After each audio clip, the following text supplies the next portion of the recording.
Races here in Houston, Texas, and the Clearlake Thunderboat Regatta is about to happen, the first heat of the International Division. I'm Steve Evans with Brock Yates and Ed Bruce, who's down in Clearwater, Florida.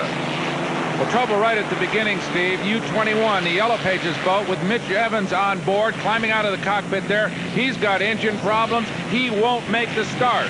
And the start is unique itself. When the 1-minute gun sounded, the clock you see in the lower right-hand corner of your screen started to move, and they have to try to time that to be right at the starting line when that time evaporates now.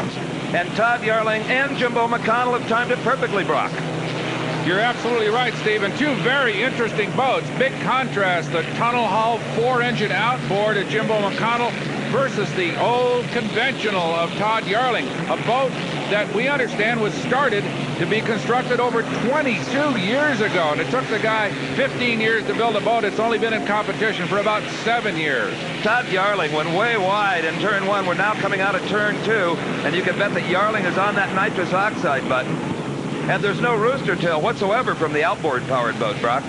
And very little noise, Steve. It's very quiet. All that noise you hear is that monster Allison, that supercharged engine in the Yarling boat, but the USA 1 with the 4 outboards just whispering along. Doesn't even look like it's going all that quickly. Of course, it is running probably nearly 150 miles an hour. Hard to believe that that boat last season had 2 supercharged automotive engines amidship. Right, Steve, and of course with the 4 outboards, the boat is very light and handles beautifully. Notice how McConnell is tucked right in against the buoys as he comes off turn 4. And look at Todd Yarling way out there in the bulrushes of that big, heavy old boat.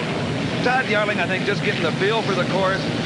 That boat may be a dinosaur to some people, but it's had 3 top 3 finishes in the past year, so it is competitive. And very reliable. It's a big, strong boat, and it's got a very reliable, supercharged Allison engine. As we see Jimbo McConnell in that 4-engine tunnel hull experimental outboard coming down into turn 1, Steve. Well, not only is this Jimbo McConnell's first unlimited race, it's the first unlimited race for outboard equipped boats. A special dispensation from the American Powerboat Association to try this kind of competition, and it could be the wave of the future, Brock. They're starting to realize that those old World War II vintage airplane engines cannot be around all that much longer. Well, let's not forget, Steve, that the old Rolls-Royces and Allisons from World War II are about to celebrate their 40th birthdays, and they're getting a little bit long in the tooth. Well, the old girl bolted in front of Todd Yarling, not showing her age too much today, but Jimbo McConnell is showing all the doubters on the beach that the outboards can indeed be maybe more than competitive. But that figures. They are V8 outboards. There's 4 of them, times 500 horsepower each. That'll match the power of the Allison any day. Tremendous talent on the team that's behind this Miss USA boat. Don Aronow, who we talked about, the famed designer of the cigarette hulls and numerous other offshore racing boats, and Gary Garbick, the master builder. Brock Yates had a chance to talk to Jimbo McConnell, the master driver of the Miss USA outboard hydroplane. Jimbo, I know it's been a big thrash with, I guess maybe you multiplied the problems by a factor of 4, but seems like things are getting better now, huh? Yeah, I think we've all got it dialed in. When we left Florida to come down here, we had it dialed in, and it seems like it's the old Murphy's Law. If something can go wrong, it'll happen at the race. And our first run, we dialed it in, and it was right at home, and the water was very rough, and the wind was blowing, and it averaged 102, which qualified us.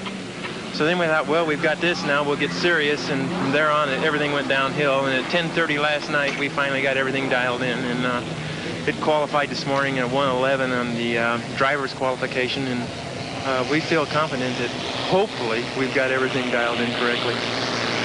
Well, Jimbo McConnell would be pleased to know that he's already had a fast lap in this heat at over 103 miles an hour, so he has really shown him the way home right now.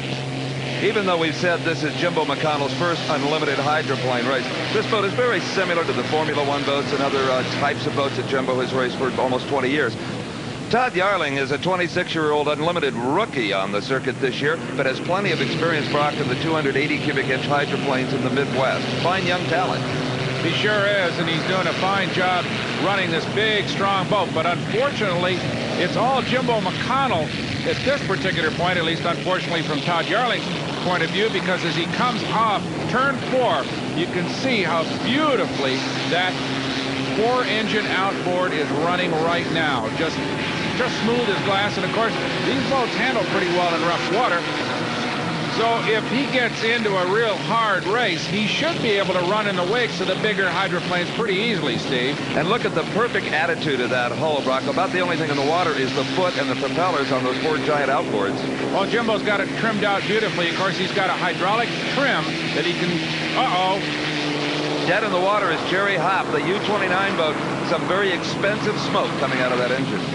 Sure is, Steve. That's one of those vintage Rolls-Royce Merlins we talked about earlier, and let's hope it isn't damaged too badly because they're getting rare. It may be that Jerry Hopp's thinking about repowering to outboards because the way Jimbo's going, they are the wave of the future. Earlier, Steve Evans had a chance to look at these outboard power plants. Here at Clearlake, for the very first time, we're seeing some new technology. Outboard motors. In fact, a quartet of 450 horsepower outboards on the Miss USA boat, co-owned by Gary Garbrick, one of the leading boat designers in this country. Gary, what is it going to take to seriously challenge those antique World War II motors? Well, we don't know. That's one of the reasons we're here, is to find out just where we're at as far as being competitive with these mass horsepower, traditional unlimited hydroplane boats. And we're pretty encouraged because this particular Johnson or Evinrude V8 motor has run on the European circuit for the last couple of years. And we ran them for the first time in North America this last year and had a very good series. So we thought, well, since the Unlimited Commission was good enough to let us use it as a trial method, we thought we'd stack 4 on this boat, which had inboards in it last year, and kind of see where we're at. Well, they are truly awesome outboards. Not exactly what you'd want to take bass fishing because they are V8s and produce almost 500 horsepower apiece, as Steve Evans said earlier. Well, Brock, I hope that Jerry Hopp has a fishing license because we get word from his pits that indeed a fish got hung up in the water inlet and cooked that motor. It overheated. Jimbo McConnell wins the first heat of the day. And the first time out for that boat. Gary Garbrick and the whole crew have got to be delighted as Todd Yarling smokes that old boat across the finish line in second place. Good job by Todd. He really manhandled that thing around this 2-mile course here at Clearlake, Steve. And for a rookie, looked like a real pro. And if the crew, Brock, can make some adjustments to that boat so that Todd can run tighter on the buoys, old U-22 may be even more competitive when we next see him. And as Jimbo McConnell heads toward the dock to celebrate his first ever unlimited victory, stay with us. We'll be back. This is the start of the championship heat number 1. These are the quicker qualifiers in this field. And we've got a whole bunch of different kinds of boats running, Steve. Yes, we do. We've got the Allisons, we've got the Rolls-Royce Merlins, we've got outboards, we've got supercharged automotive engines. It should be a very interesting race. As the 1-minute clock reaches 45 seconds, the field heads down for the starting line. And of course, as we said earlier, the timing is critical here. You cross the line too early before that little clock closes up there, and it's a 1-lap penalty. So it can't amount to being heaved out of the race, Steve. Terrific start by Ron Armstrong of the U-80 boat, and he immediately goes to the lead. That's Armstrong on the outside as they go into turn number 1. You notice that big set of fins up there. That's like a wing on a race car. It keeps the tail down and is a stabilizing factor, although you'll see some of the other boats in this race are not using those big fins, but they seem to be on most of the really fast boats. Well, Brock, here we get a look at the leader, Ron Armstrong, in U-80. You mentioned the wings, the Australian boat, Bill Baberton, who was in this heat. They took a look at the wings when they got here and said, aha, Australians love wings. Witness the America's Cup. So they built one, put it on it, but it just didn't work right. Here's Renato Molinari, who is in the 5th spot with the twin outboards from Italy. Renato is quite a few boat lengths behind this man, Ron Armstrong. Earlier, just before the start of this heat, Brock Yates had a chance to talk to Ron Armstrong before he climbed into his unlimited hydroplane. How's the boat running? Oh, really good. We couldn't be pleased with it any more than what it is. Everything looks good. We've had some problems, but we think we got everything handled now. Water good for you today? Yeah, should be. We haven't been out yet. I haven't really got any times of the clock, so I'm just going to have to wing it and play it by ear. So it's kind of a good tune-up heat for us. Well, good luck. Thank you very much. Currently running second in this championship heat is the U-40 boat, Miss Houston, driven by John Prevost of Baton Rouge, Louisiana. But he's quite a few boat lengths behind Ron Armstrong. Armstrong was the fastest qualifier in this particular heat at a little over 113 miles an hour. Well, there's one of the boats without the wings, Steve, that we talked about earlier. He and Baberton have decided not to run with the wings, although, as we understand it, you can put them on if you really need them. And it looks like Ron Armstrong is running just fine with his wing set. And it looks like, Brock, that the wing actually does work, and we can see it as that boat is settled down in the water, tight to the water. It's not bouncing around, moving around. He sure is. It's running really well. That's Ron Armstrong coming down the back straight as we see John Prevost there on the right side of your screen. He's come to a halt. Engine problems or whatever has put him out, and that puts George Johnson into second place in the U8 Executone boat, Steve. And that is the cleanest, prettiest boat, I think, on the water, Brock. It sure is pretty, Steve, and that puts Merlin-powered, Rolls-Royce-powered engine boats in 1 and 2. But look at this stock block boat of Terry Turner whistled by Armstrong. Little hot rod power from Southern California. The pair of supercharged Chevrolet passenger car engines. Really, in fact, it's handling very well on the inside, Brock. Well, Turner is doing a fine job. That's one of the older conventional boats. And look at Armstrong. He got he's about ready to go into that Merino over there. But he gets it back under control. He did go way wide. Turner tucked in tight against the buoys and has himself a little bit of a lead. And boy, he came out of nowhere with that twin-engine Chevrolet-powered boat. Just a terrific battle for second spot between George Johnson on the outside, the aircraft engine, and automotive power for Terry Turner on the inside.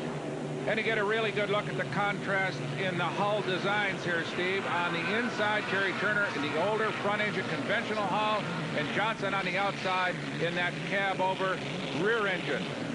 Interesting, too, Steve, that probably Terry Turner's got himself somewhat a smaller displacement than Armstrong. The Rolls-Royce Merlin engines have a displacement of about 2,250 cubic inches, whereas Terry Turner's two stock blocks, maybe what, 1,000 cubic inches total, 500 apiece? That's exactly right. And a lot of teams have tried automotive power, Brock. In your opinion, why has it not been more successful? Well, I would think it's just a question of not enough time and effort being put forth in it. These big aircraft engines have been pretty readily available, so I don't think anybody spent any time developing these things. But boy, the way Terry Turner is just smoking around this course with those two Chevrolets, you got to think there's a big future for them. A big future, if for no other reason than the aircraft engines may someday just literally disappear. As you said earlier, they're over 40 years of age. The tractor pullers are now using them to a great extent. They're blowing them up. The airplane racers are blowing them up. And everybody is hunting all over the country, all over the world, trying to find the secret cache of those engines. And there just probably isn't any left. But here's old Terry Turner with 1,000 less cubic inches hanging right there with George Johnson in that Executone boat. So it bodes well for people who might be thinking about building some stock block and limited hydroplanes. But I'll tell you something else, Brock. Terry is having to twist those Chevrolet engines almost double the RPM of that aircraft power plant. You're absolutely right. And the general punishment he's taking in that front-engine boat is a lot more than George Johnson. Although, of course, a stock block setup could be put in one of the more modern rear-engine boats. That boat of Terry's is a pretty old hull.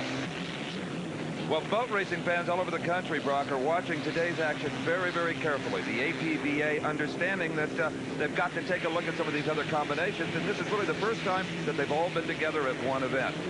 And it sure is fun to watch them all racing around here at Clearlake. All the V8s, the outboards, and in particular, this leader right here, Ron Armstrong, in that big Rolls-Royce Merlin-powered boat of his.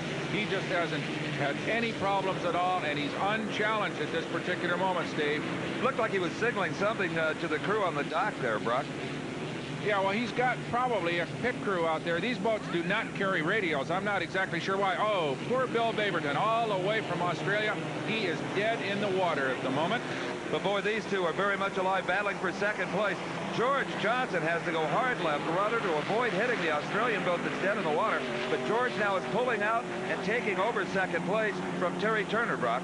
Yeah, you wonder whether maybe Terry's got himself some engine problems, because he has fallen off the pace a bit as George Johnson grabs hold of a solid grip on second place. But I don't think he'll be able to overtake the leader at this particular point. Ron Armstrong seems to be in command, Steve. So much so, Brock, that he'd have to blow an engine. Something disastrous would have to happen right now for him to lose this race. Of course, with boats, when the power goes away, they just come to an immediate halt. You don't have the coasting capability of a race car. Nor do they have any paddles on board, so you just are out if they stop. As Ron Armstrong takes that giant checkered flag. Got to have a flag big enough so you can see it all the way front at 2 Mile Court, Steve. Well, you certainly do. There's just a lot of things you have to do differently in boat racing than you would in any other kind of motorsports, especially especially the start that we've seen that is so unique. And here, back in third spot, is Terry Turner, the U5 boat with the twin Chevrolets up in front of him. He's still trying to catch George Johnson, but it doesn't look good for him either. Boy, that's a rough ride. All that noise, all that smoke and fumes and exhaust pipes right out in front of you in that boat. What a courageous guy old Terry Turner is. But he's not going to be able to catch this man. George Johnson, the Washington driver, on his way to a solid finish here in this first heat in the championship division. So Ron Armstrong coasts into the dock, the crew ready with a line to tie him up, and he's got to be tickled to death winning this championship division, heat number 1. They don't have to worry about unbuckling in these boats, Brock. You just stand up. And here, taking second place, is George Johnson in the U8. So we'll be back with more from the Clearlake Thunderboat Regatta after these messages. Good to have it. Yes, the green is out. We've got to start.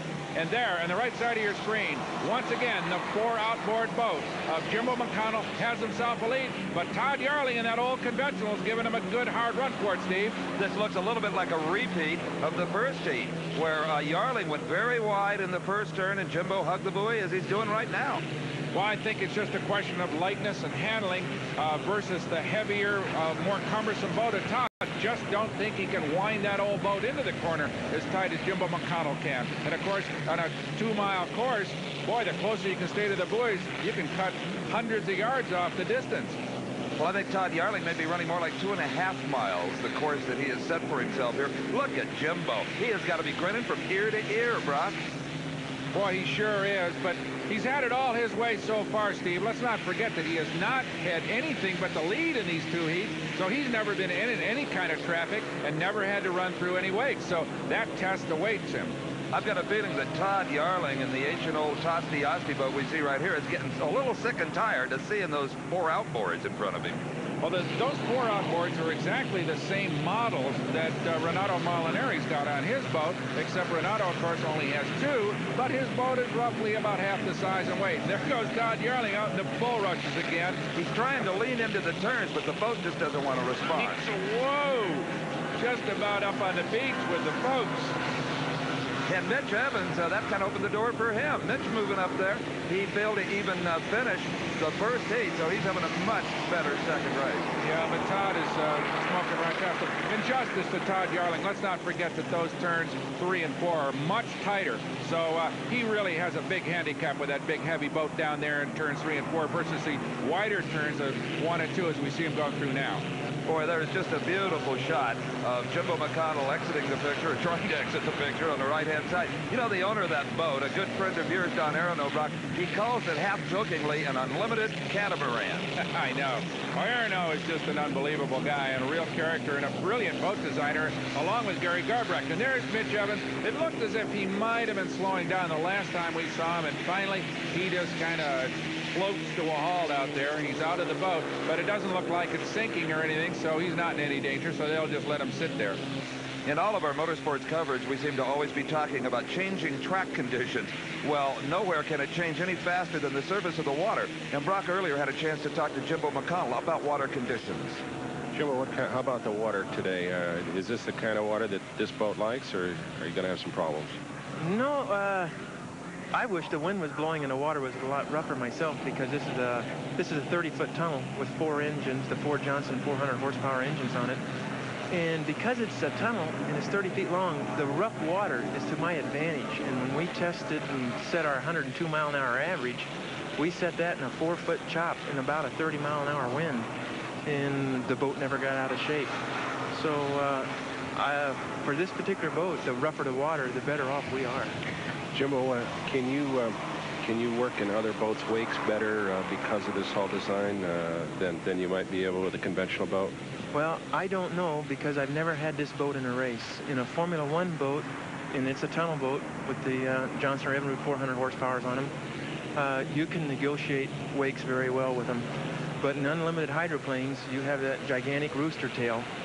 And I really don't know until I get out there and can tell you firsthand of what it's going to be like out there. I've had nightmares of what it's going to be like out there. So we'll wait and see, and then put it all together and see what we got.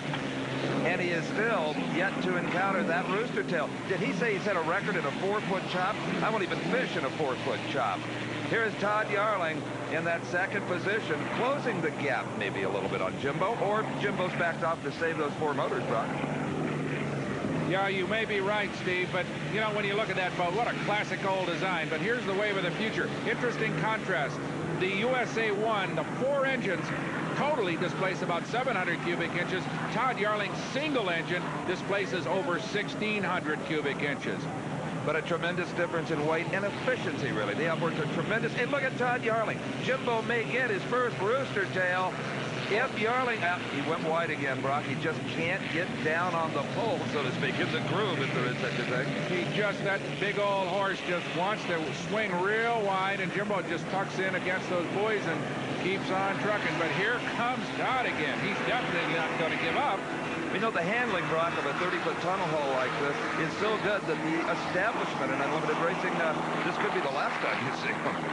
It's hard to say. Of course, they have to face the realities that old boat behind him with that big Allison and getting, as we said, more and more scarce. So they may not have any choice. They may have to stick with him. Boy, on the straightaways, Yarling just charges on him hard on that nitrous button, and he actually picks up a number of boat lanes down that front straight. He sure does. The big conventional behind there is handling very well in this broader corner up here, turns 1 and 2, but it's down at the other end that he has all the problems. And I wonder how much nitrous has he got left in that can. You know, it isn't an unlimited supply. No, it certainly isn't. In fact, a lot of the traditional boat drivers like Yarling have complained about the layout of this course. They really don't like that tight turn 3 and 4. Well, I can see why, because that's the place he's losing all of his time. In fact, if there were equally radius corners all the way around here, he might be giving McConnell a lot more trouble than he is right now. We were talking about changing conditions, Brock. There's a little more of a chop on the water right now than we have seen today thus far.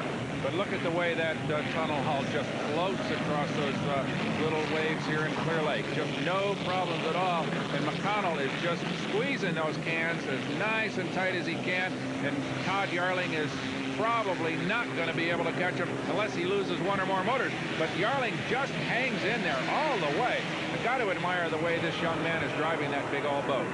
This is the front straightaway. When they cross the finish line, Brock, they will be on the last lap.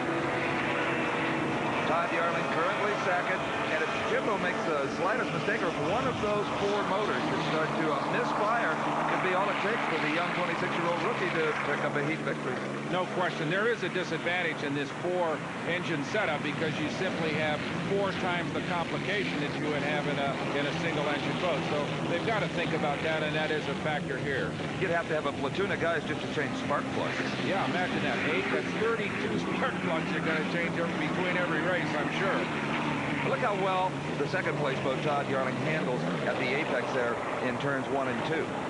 He's doing just a sensational job. You know, Madison, Wisconsin is a big center of this kind of racing, and they've run a bunch of Gold Cups out in that area. As Jimbo McConnell, not a Gold Cup driver, but a world champion, as you said earlier, in these single-engine Formula One boats that are so popular worldwide.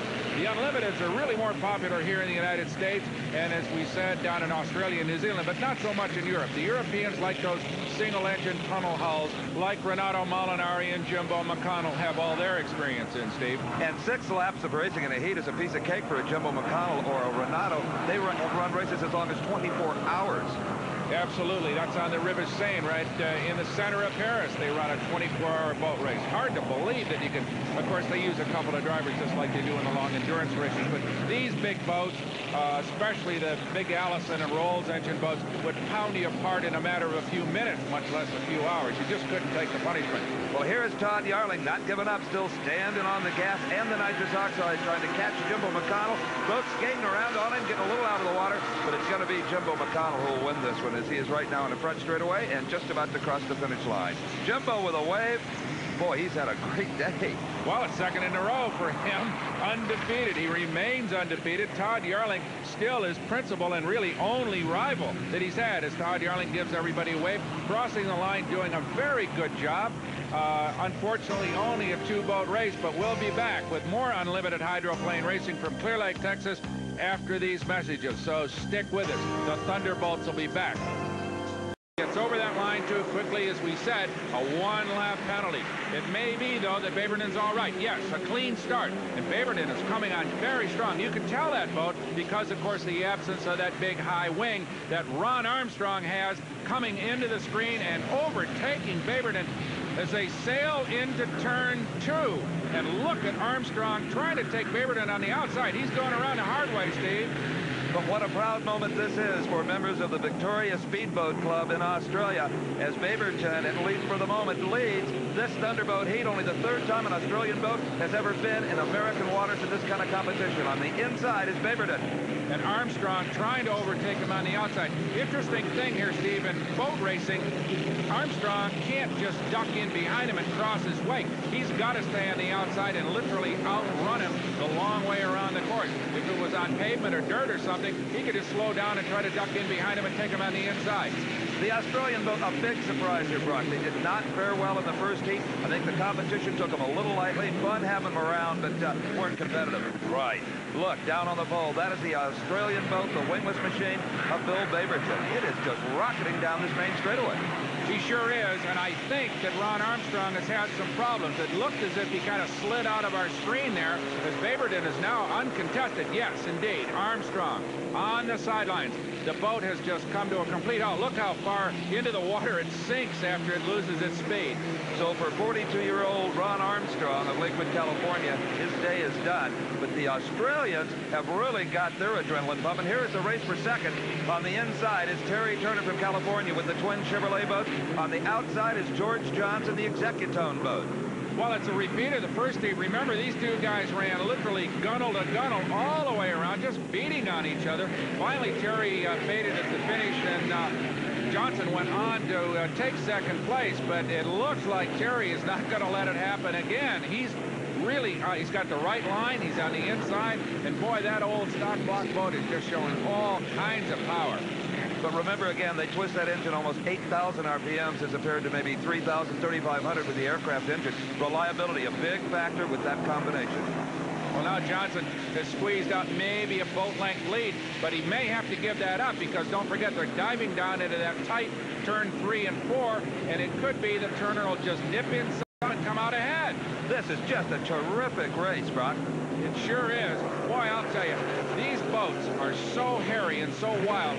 Fortunately, we haven't seen anything happen like this yet, but they are capable of getting too much air underneath them, Steve, and flipping right over on their backs. Well, some people feel they are the most dangerous creations in all of motorsports.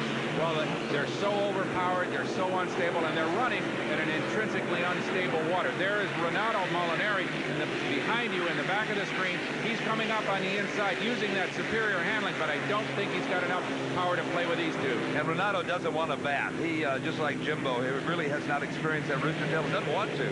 Well, no, he is tucked in right in against those buoys. So he could, by running a lot shorter distance, come up and compete with Johnson and Turner, but I doubt it over the long haul. Boy, it's a little red rocket down the straightaway. And rocketing right by him goes Terry Turner on the inside, and on the far outside skids through the water, George Johnson. Wow, he must have thought he drove into a car wash when Turner went by him there. It looked pretty good until those two boats appeared. So Molinari out here playing with the big boys in an 18-foot boat disguised to be about 22 feet long. And here is the leader, Bill Baberton from Australia, the VS41. VS standing for Victoria Speedboat Club, who funded this effort and got the crew and the boat over here. And there's George Johnson currently riding in second, but being contested by Terry Turner, who dives down in the inside. And that rooster tail you see, that's Baberton just in front of him. Look at that. Turner now dives inside Baberton, and they're fighting for the lead, Steve. Oh, this is just terrific. The Australian on the outside without the wing, throwing a rooster tail high into the air, and on the inside, the twin Chevrolet power plant from California of Terry Turner. I gotta say, Steve, among all the boats we've seen here today, the most spectacular show has been put on by this man from California, Terry Turner. A real underdog, but showing all kinds of power and style all day long. And that's why back in 1975, this man, your new leader, Terry Turner, was voted into the Marine Racing Hall of Fame. Well, he sure deserved it, and based on his performance today, they may do a rematch. speedboat and boat him in again. He's just running away from now. That's George Johnson behind him. Molinari way over in the right side of your screen, still tucked down on the inside. He may not be out of this thing yet. You know that? Oh, I think you're right, Brock, but unfortunately, this man is Bill Baberton from Australia, who really thrilled the crowd here today, waving that he's okay, but the boat is broken. Well, that's twice in a row. 2 races today for Baberton and a tough break as Terry Turner continues to dominate, showing more power than probably anybody expected to come out of a pair of engines that started their lives in a pickup truck someplace. Terry Turner on the inside is leading, but at this point he can probably hear the throaty roar of the big aircraft power plant challenging him in the boat of George Johnson. Johnson on the outside. The better driver in these turns, Brock, is going to win it. Sure is, and it looks like, kind of reminds you of Terry Turner, one of those old upright dirt track cars in the old days, and he really literally power slides that thing through the corners. Look at that. Puts on a little opposite lock. Could be running on a mile dirt track. And you can see why. The seat in the boat I tried out was so very, very tight. You could easily get pitched out of one of these boats. Oh, Terry, boy, he is one tough guy. He's getting a face full of fumes and noise and water and what else, and just getting pounded around, but he won't give up, and he's in this race, and he's going to take Johnson. You know, if the slightest thing goes wrong with one of those Chevrolet engines, even if it blows a valve cover gasket, Terry is going to get a face full of oil to add to all the rest of it. A lot like running the old front engine. Oh, trouble for Terry Turner. Arm up, boat slowing down. George Johnson skates past into the lead, and it looks as if Turner's finished. So Terry Turner, who had all of the automotive types certainly on his side, has got some big problems, and this man is now the leader. George Johnson, and somewhere struggling out and running around in circles is Renato. You know, Brock, there's a hole, I think, in that boat. It looks like it may be taking on some water. Sure does. He's up standing on the hull. He's waving. Yeah, he wants help. But, Brock, they can't come out and help him with the race running. There's a rule. If he was to jump into the water, he could stop this race. And if he doesn't think of that pretty soon, the boat is going to sink on him. Well, that's what he's going to do. I'll bet he is. Yes, he's in the water. And that's good news for George Johnson, because at this point, the race is declared official, and he, this boat, the Executive Special, will be the winner. According to the American Power Boat Association rules, if any driver, either voluntarily or involuntary, gets into the water, the race is over. There you see Terry Turner in the water. There you see the red flag signaling the end of the race. Driving Miss Renault, a brand new boat on the circuit, Milner Urban finished second and third in the heats, has never won before. Jim Cropfield and the Bud hoping to erase the disappointment of 1 year ago. They won the opening heat, but they didn't compete in the second. So far, the best bet seems to be the Atlas. They have a first and a second, and Hanauer is certainly capable of winning. In the Squire shop, it's Tommy D. He's been consistent with a fourth and a third, and remember, he's the 76 Gold Cup champion. Next comes Jack Schaefer in the American Speedy Printing. Schaefer won the Consi. And rounding out the 6-boat final field, Ron Armstrong in Chet's Music. Remember, he won both heats in the slower division, but now for the first time, the boat goes in the water against the top qualifiers, the Bud and the Atlas. Well, it's been a tremendous fight just to get into this final round. And for Jim Cropfield, he still has his problems. A couple of big concerns in the Budweiser camp, Paul. They won the first heat comfortably, no problem there. Motor problems in the second heat. They've now changed engines for the final, but it's a question mark. And then let's not forget what happened last year, the fact they ran out of fuel, coming down to an apparent victory, compounded now by the fact that the race is 1 lap longer this year than a year ago. So 2 big question marks for Jim Cropfield and the Bud crew. And for Chip Hanauer, trouble as well. The boat is still not handling. No, and that boat is quite a bit lighter than Budweiser, so it wants to get up and fly quite a bit more. And they've been putting spoilers on the bottom of the boat, Paul, trying to get it nailed down on the water so it will start handling better for him. And if those two continue to have difficulty, there is a boat I've been watching. Milner Urban is right there. He has been consistent throughout the run. No mechanical problems at all. If they would falter at the front, he's certainly knocking on the door. The course is set. The clock in its final seconds now as the 6 boats come to the line. A 15-mile-an-hour crosswind blows across the straightaway. The water 6 to 10 feet deep. Some of the drivers have complained about debris on the water. Ron Armstrong pulls way wide as they come down to the line. You can see here Chip Hanauer down on the inside where he likes to start, and of course right next to him Cropfield, who wants to get down in there and keep tabs on one another as they head for that first turn. It's a good start. All of the boats are up on line. It's going to be crowded down there in the first turn. 5 boats hit the line together. Hanauer and Kropfeld down on the inside where they want to be. Now Armstrong cuts across the front of Tommy Deeth. Deeth's boat is in the air, darts off the course. We've got problems here on the start. They keep the race running. Kropfeld is out in front. Hanauer is right behind him. But Tommy Deeth now floating to a stop as Kropfeld streams down the back straightaway. Yes, Paul, Tommy Deeth ran right behind the rooster tail of Armstrong, and of course that is a tremendous amount of water flying back there. No doubt it knocked the front of his. There we see the boat in the water dead. Tommy Deeth obviously not in too bad a shape. He's standing up waving his arms that he's okay, but come get me. He wants to go back to the dock. So Tommy Deeth got washed down by the tons of water that are thrown off the back of these Thunderboats. Here's Jim Kropfeld out in front, being chased by Chip Hanauer. But a serious problem. Tommy Deeth, fortunately not injured when he got washed down as Ron Armstrong came across the front.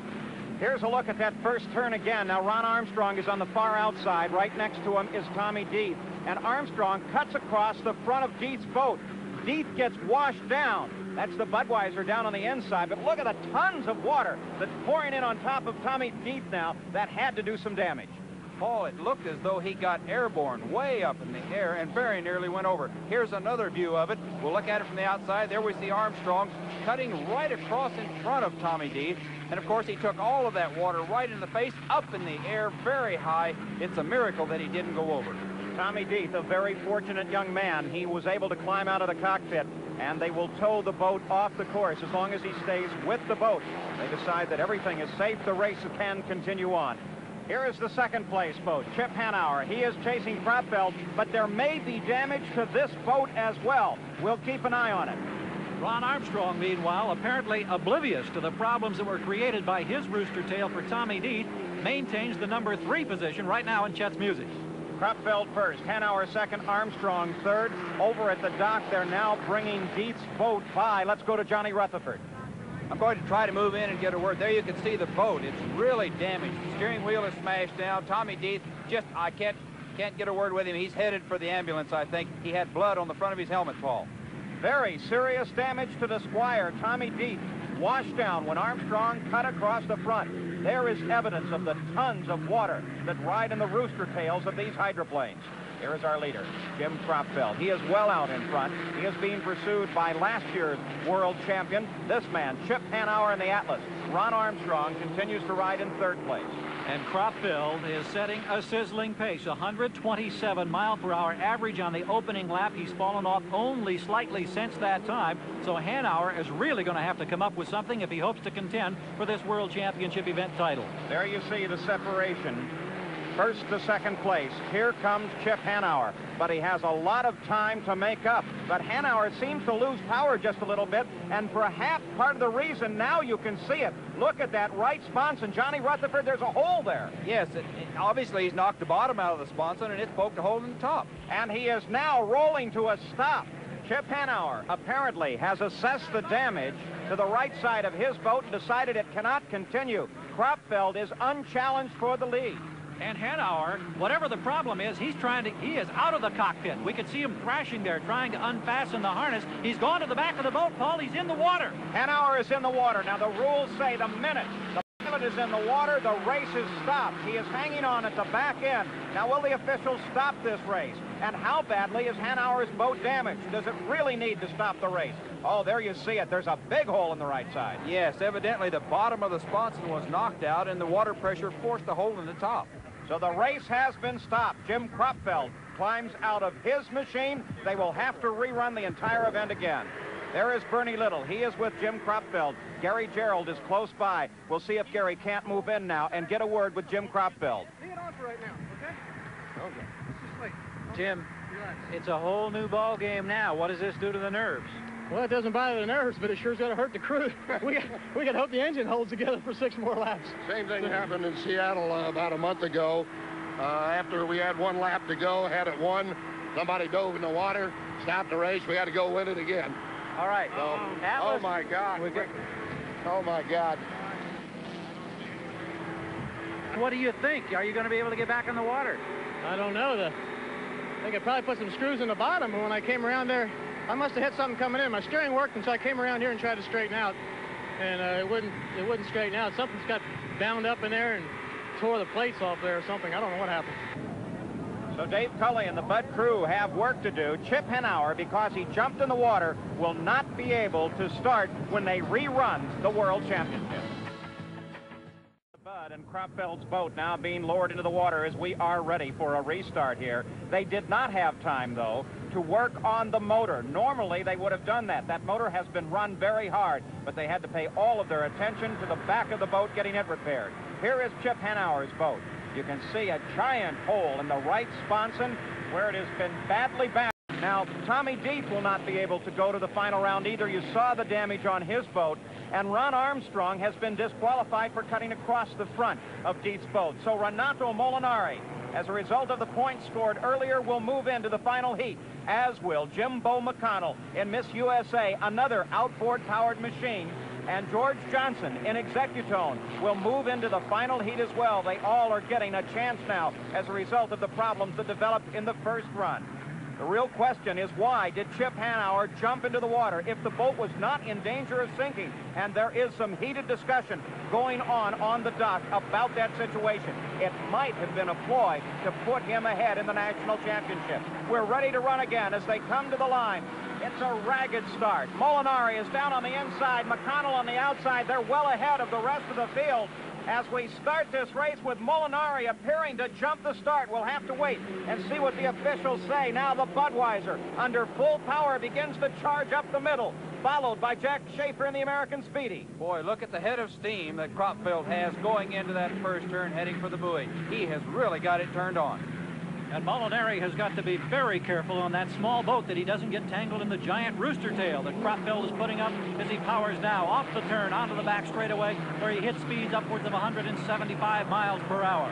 Jim Kropfeld, that giant Griffon engine roars. Now remember, it's been rung pretty hard in the first segment of this World Championship. They didn't have a lot of time to look at it. Will it continue to last here? It is certainly performing well now.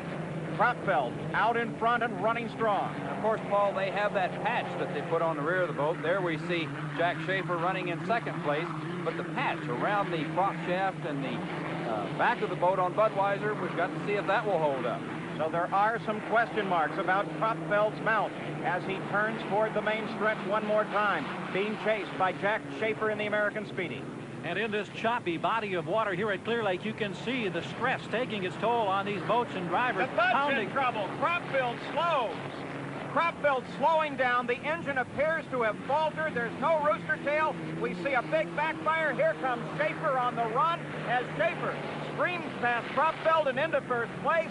And Kropfeld's Griffon has failed. Yes, Paul, it appeared that it backfired, so it must have gone out of time. There's something seriously wrong inside Bud's engine. Miss Renault charges past in second place. Here comes Renato Molinari. He's currently in third. And a disgusted Bernie Little as his engine on the Bud has failed. Now, at this moment, because of this failure, Chip Henauer wins the season-long national championship. So jumping into the water and stopping the earlier run did benefit Chip Henauer. Now a problem on the Speedy. Jack Schaefer goes to a stop, and Miss Renault charges into the lead. Tremendous turn of events. First it was Tommy Deeth, then it was Chip Henauer out of the race.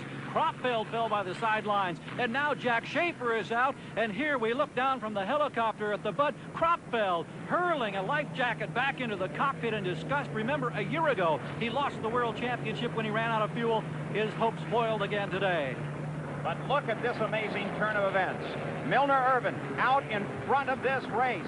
Most people thought he would not have had a chance at all. It's a brand new boat. New this season. He turns back to see who is chasing him in second place. And here is the fight for second as Renato Molinari is chasing Executone. Molinari, look at the boat jump in the air as Molinari comes past Executone as Executone slows in the water. Boy, the stopping of that race has certainly taken its toll. There are three boats that were in the running completely out of it now. Executone just now going dead in the water, Paul. And Jimbo McConnell, as he comes off the fourth turn, is now being scored in second place. The officials have penalized Molinari 1 lap for jumping the start. He'll have to run an extra lap. George Johnson, the Executone, he can't get it fired. They're done for the day. Remember, history being made today. This is the first time the outboards have ever competed with the Unlimiteds. And after this strange turn of events, we now find the outboards running second and third behind this man, Milner Irvin in the Renault. Right now, Irvin, the Renault, the turbocharged Allison aircraft power plant, a new design on the hull, a wood hull. But one man very happy about it. He's with Gary Gerald. Gary? Can you believe it? No. I stood here last year and saw the Budweiser run out of gas with a lot less than a lap. So I don't know, but Renault being world champion, oh my God! Jerry Shanis still doesn't believe it's possible as Mil Irvin charges around this course. If he can only hold it together now, the final turn, the final straightaway, this will be his first Thunderboat championship if he can do it. It seems that he could coast now. A last stream of the engine, and Mil Irvin has won the World Championship here on Clearlake at Houston, the new world champion. What a great thrill must be for Milner Irvin to come across, and of course the whole team who has worked hard all year getting that boat ready. And John, we're right down here among the crew. Jim Kurth, the veteran crew chief of 20 years. John Staudiker, who designed this radical, innovative boat. Jerry Shanis, the owner, waiting for Milner Irvin to get in here at the dock so they can all offer their congratulations. The new national champion driver, Chip Hanauer, congratulates the new world champion owner, Jerry Shanis. As Mil Irvin coasts to a stop, here is Jimbo McConnell. Who would have believed it? But the circumstances of this day has put Miss USA, her 4 outboard engines, into second place. Here comes Mil heading for the dock. Look at Jerry Shanis. Boy, there are 2 happy men, the new world champions. Renato Molinari is now running his penalty lap, an extra lap. Nevertheless, he comes home in 3rd place. Now, let's go to Gary Gerald with the new world champion. What does it feel like at this point? Are there words there to describe the feeling of a world championship? Very happy. I feel a little guilty about taking it that way, but I guess part of the game plan is to last and not break down, and that's what we did. It's still awfully rough out there, though.